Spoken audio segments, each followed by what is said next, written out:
We're celebrating the 13th annual Reston Multicultural Festival today here at Lake Ann Village Center.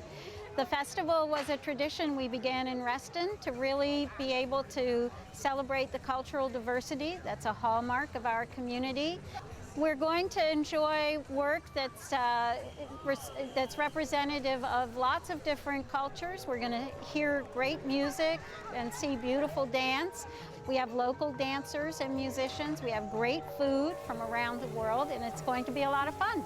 One of the things we thought would be terrific to include in the festival was the naturalization of immigrants. It's a wonderful way to celebrate both the diversity that makes America so strong and the freedom and the values of America that make it so attractive to people all around the world.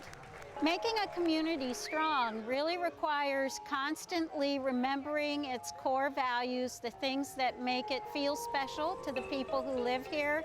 We always like to say that Reston is more than an address, it's a way of life. And the Multicultural Festival is one of the ways that we remember that every year, celebrate it, and really enjoy the value of it in our lives.